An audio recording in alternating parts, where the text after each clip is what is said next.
আসসালামু আলাইকুম সুদর্শক, আশা করি ভালো আছেন। ঈদও আশা করি ভালো কেটেছে। আজকে মোটামুটি একটা বিতর্কিত বিষয় নিয়ে আলোচনা করব। বাংলাদেশ ব্যাংকের নতুন গভর্নর মুশতাকুর রহমানের নিয়োগ প্রসঙ্গে।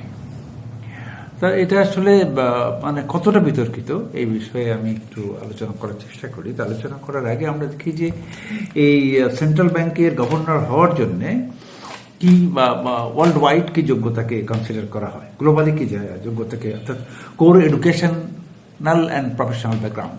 তো এর দুই তিনটা ক্রাইটেরিয়া রয়েছে। তার মানে degree in economics, degree in finance and public policy. তো এখানে একটা কথা বলে নেওয়া ভালো যে মুশতাকুর রহমান সাহেবেরও এমনি উনি যে কোন সাবজেক্ট অনার্স এবং মাস্টার্স কোর্স আমার জানা নেই, কিন্তু উনি একজন এফসিএম অর্থাৎ ফেলো কস্ট ম্যানেজমেন্ট অ্যাকাউন্টেন্ট অর্থাৎ প্রফেশনাল অ্যাকাউন্টেন্ট। তা সারা পৃথিবীতে আপনার যদি খুব ভালো নলেজ না থাকে, তাহলে আমি একজন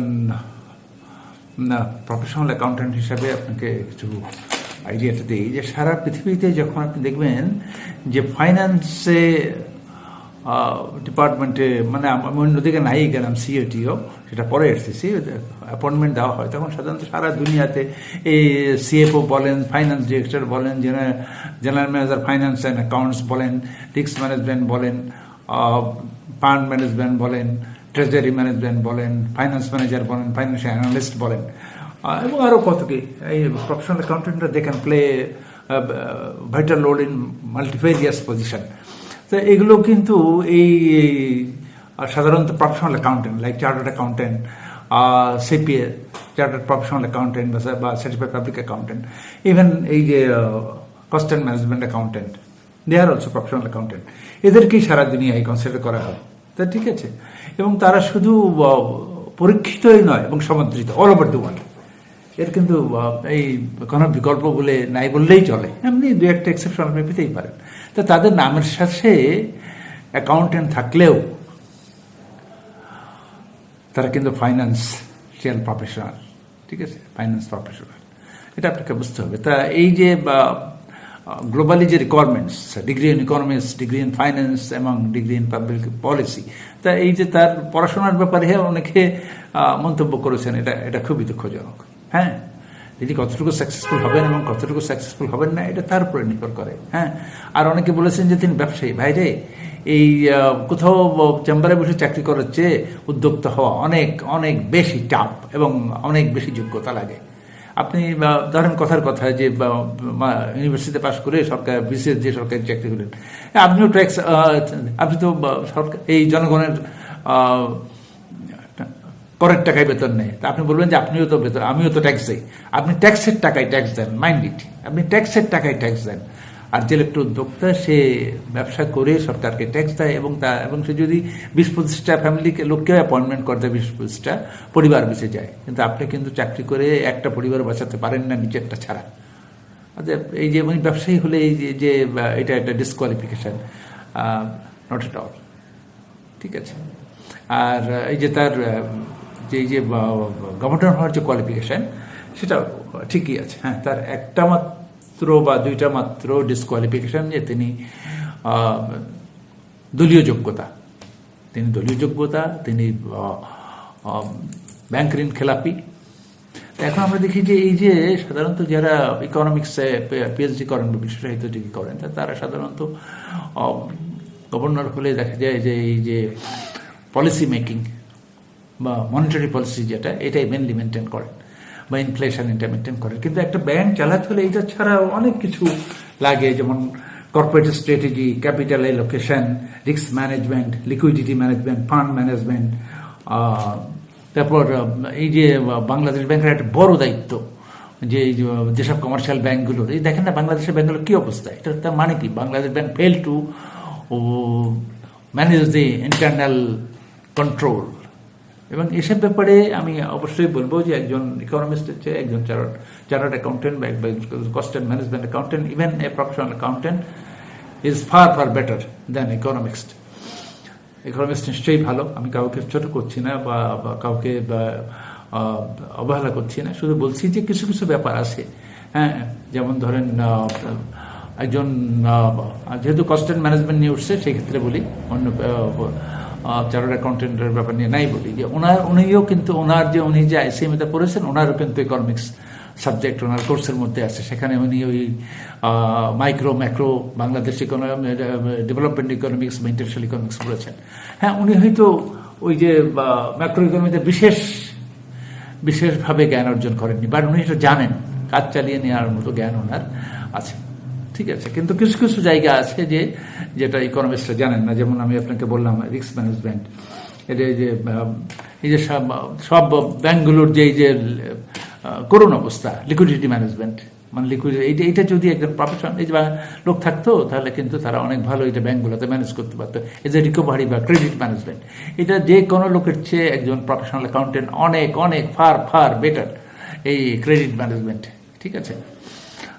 তারা জানেন যে তারা, এবং ওই যে আমরা তো বলবো ব্যাংকে তো চার্টার্ড অ্যাকাউন্টেন্ট বা এই কস্ট অ্যান্ড ম্যানেজমেন্ট, ভাই এই যে বাংলাদেশ ব্যাংকের বড় বড় মাতব্বর, ওরা 20 ইয়ার্স সিইও হতে হলে 20 ইয়ার্স এক্সপিরিয়েন্স লাগবে।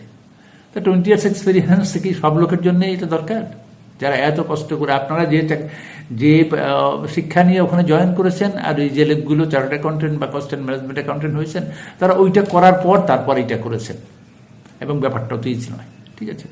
আর আমি আরেকটা মানে ডাটা দিই, যেমন ধরেন ইন্ডিয়া, পার্শ্ববর্তী দেশে ম্যানুফ্যাকচারিং অ্যান্ড লিস্টেড কোম্পানির 41% সিইও আর প্রফেশনাল অ্যাকাউন্টেন্ট, চার্টার্ড অ্যাকাউন্টেন্ট হোক।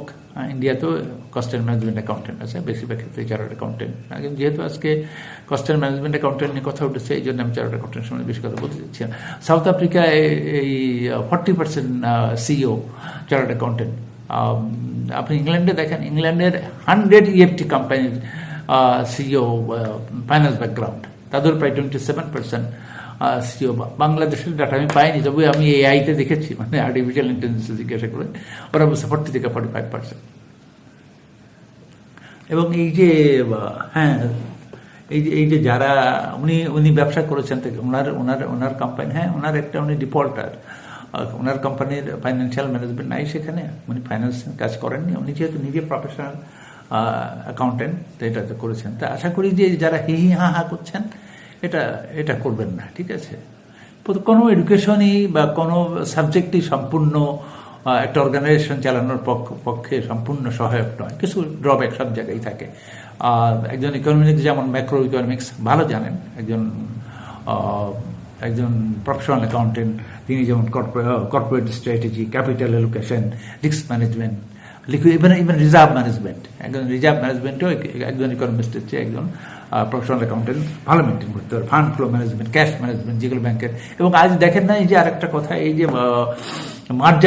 মার্জার হচ্ছে, মার্জার কিন্তু ইকোনমিস্টের বিষয় নয়। একজন প্রফেশনাল অ্যাকাউন্টেন্ট অ্যাকুইজিশন, লিকুইডিশন, মার্জার, এগুলো কিন্তু একজন ইকোনমিস্টের চেয়ে একজন প্রফেশনাল অ্যাকাউন্টেন্ট এগুলো ভালো জানেন, ঠিক আছে। আর এই যে বাংলাদেশের, উনি তো শুধু তো ওই পলিসি মেনটেন করলেই হবে না, এই যে কমার্শিয়াল ব্যাংকগুলো বাংলাদেশে রয়েছে, এগুলো তো মেনটেন করতে হবে। তো সেগুলো দেখার জন্যে একটা ইন্টারনাল কন্ট্রোল, ঠিক আছে, সেটা ইন্টারনাল অডিট হোক বা যাই হোক, ইন্টারনাল পলিসি, কন্ট্রোলিং পলিসি, এটা কিন্তু একজন প্রফেশনাল অ্যাকাউন্টেন্ট এটা বর্ন, মানে তার পড়াশোনার মধ্যে দিয়ে এবং কাজের মধ্যে দিয়ে সেটা অর্জন করে। ইকোনমিস্টরা সাধারণত রিসার্চ, টিচিং, পলিসি মেকিংয়ে অনেক ভালো হন। আর যে কোনো মানে যে ফাইন্যান্স ইমপ্লিমেন্টেশনে, ফাইন্যান্সিয়ালি, এটা একজন ইকোনমিস্টের যে চার্টার্ড অ্যাকাউন্টেন্ট অনেক ভালো করতে পারে। তো এই জন্য আমি বলবো যে না, এগুলো আলোচনা করলাম এই জন্য যে আপনারা অনেকে নিয়ে, ওনার একমাত্র অপরাধ হলো যে উনি দলীয় এবং উনি ডিফল্টার। তো কিন্তু এই যে পড়াশোনা নিয়ে বলতেছেন যে ওনার কোর্সের মধ্যেও ইকোনমিক্স আছে, এবং এই যে কোনো প্রফেশনাল অ্যাকাউন্টেন্ট ইনস্টিটিউট ভেরি করে, অনেক ইনস্টিটিউটের প্রফেশনাল অ্যাকাউন্টেন্ট অনেকেই, এবং বাংলাদেশে নয়, সারা ওয়ার্ল্ডে হাজার হাজার ইকোনমিস্ট পরে পড়াশোনা করে চার্টার্ড অ্যাকাউন্টেন্ট হয়েছে, হাজারে হাজার, আপনি যদি খবর নিয়ে দেখেন। এবং আরেকটা ইন্টারেস্টিং খবর দিই যে ইউএসএ যারা পিএইচডি করতে যায়, বা পিএইচডি করে, সেটা আমাদের দেশেই হোক বিভিন্ন দেশেই হোক, তাদেরকে অনেক সময়, নট ইন এভরি কেসেস, অনেক সময় তাদেরকে অ্যাকাউন্টিং ফার্মে পাঠানো হয় কাজ শেখার জন্য। এটা একটু জেনে রাখেন। এই যে ডেলয়েটের মতো কোম্পানি, এই যে পিডাব্লিউসির মতো কোম্পানি, ইয়াংসের মতো কোম্পানি, এসব জায়গায় যারা ইকোনমিক্সে পিএইচডি করেন তাদেরকে অ্যাকাউন্টিং ফার্মে কাজ শেখানোর জন্য ওখানে পাঠানো হয়। তো আশা করি আপনারা কিছু একটা উত্তর হলেও পেয়েছেন, এবং আমার বক্তব্যের মধ্যে কোথাও কেউ কষ্ট পেয়ে থাকলে সরি, রিয়েলি সরি। আশা করি খারাপভাবে দেখবেন না, এটা জাস্ট এত আলোচনা হচ্ছে তো তাই একটু বললাম। ওকে, সবার উপরে দেশ। আল্লাহ হাফেজ। যেই যা করুক দেশের জন্য করুক, ভালো করুক। একটা মানুষের একেবারে ভালো করার জন্য অত বেশি কোয়ালিফিকেশন লাগে না, যদি ইফ ইউ হ্যাভ এ মানে গুড ইন্টেনশন যে আমি দেশটাকে সেবা করব। আপনি যদি কারোর এই যে কথার কথা, এই যে ইসলাম ব্যাংক নিয়ে লেগেছে, এটা বোঝার জন্য অত লেখাপড়া শিখা লাগে না যে ওই আগের ম্যানেজমেন্টকে ফিরে আসতে দিব না। এটা এমনি বোঝা যায় যে তারা ইসলাম ব্যাংকে শেষ করে দিয়েছে। তো এখন যে গভর্নর যে এখন যে ফিরে আসার চেষ্টা করছে, গভর্নর যদি ওই তাল দেন, তাহলে তার এত শিক্ষা, পিএইচডি হোক আর কস্ট অ্যাকাউন্টেন্ট হোক আর চার্টার্ড অ্যাকাউন্টেন্ট হোক, কোনো কিছুই কাজে লাগবে না। বাট উনি যদি এমনি ওই বিএ পাস হয়েও বোঝেন যে এটা করা যাবে না, এটা করলে জনগণের ক্ষতি হবে, এটা করা উচিত না, তারা দেশটাকে ধ্বংস করেছে, তা সেটাই হলো গুড কোয়ালিফিকেশন। সবার উপরে দেশ। আল্লাহ হাফেজ।